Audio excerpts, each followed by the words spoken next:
पूजा अपनी सहेली रिंकी के साथ एक बागीचे में बैठी है। रिंकी एक कहानी पढ़ रही है और पूजा अपनी किताब निकालकर एक चित्र देखकर कुछ लिख रही है। पूजा, तुम इन चित्रों को देखकर क्या लिख रही हो? मैं चित्र वर्णन कर रही हूँ। ये चित्र वर्णन क्या होता है? किसी चित्र को देखकर उसमें दिखाई गई सभी चीजों का उसी रूप में वर्णन करना चित्र वर्णन या चित्र लेखन कहलाता है। चित्र का वर्णन करते समय कुछ बातों का ध्यान रखना चाहिए। चित्रों को ध्यानपूर्वक देखना चाहिए। चित्र में कौन क्या कर रहा है इसका ध्यान रखना चाहिए। चित्र देखते समय जो भाव मन में आते हैं उन्हें क्रम से लिखना चाहिए। वाक्य छोटे होने चाहिए। भाषा सरल होनी चाहिए।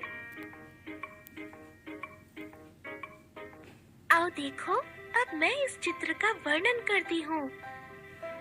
यह एक सुंदर चित्र है। यहाँ पर तालाब में एक नौका है। उसमें एक व्यक्ति तालाब के दूसरे किनारे जा रहा है। तालाब के एक किनारे सुंदर वृक्ष लगे हैं और कुछ दूरी पर ऊंचे ऊंचे पहाड़ हैं। पहाड़ों के ऊपर नीले रंग का आसमान दिखाई दे रहा है।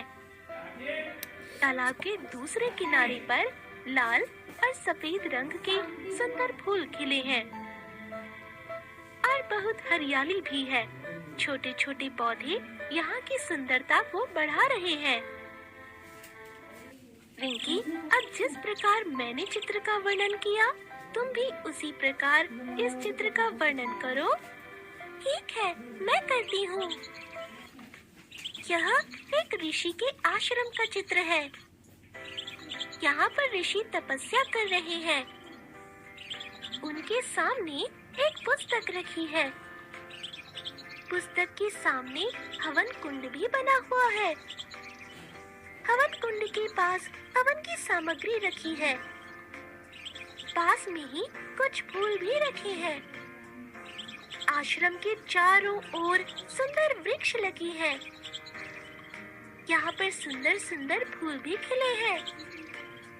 पेड़ पर फल भी लगे हैं। आश्रम के पास ही उद्यान में एक हिरन घूम रहा है। इस आश्रम का दृश्य बहुत ही मनोहारी है। आओ दोहराएं। किसी चित्र को देखकर उसमें दिखाई गई सभी चीजों का उसी रूप में वर्णन करना चित्र वर्णन या चित्र लेखन कहलाता है।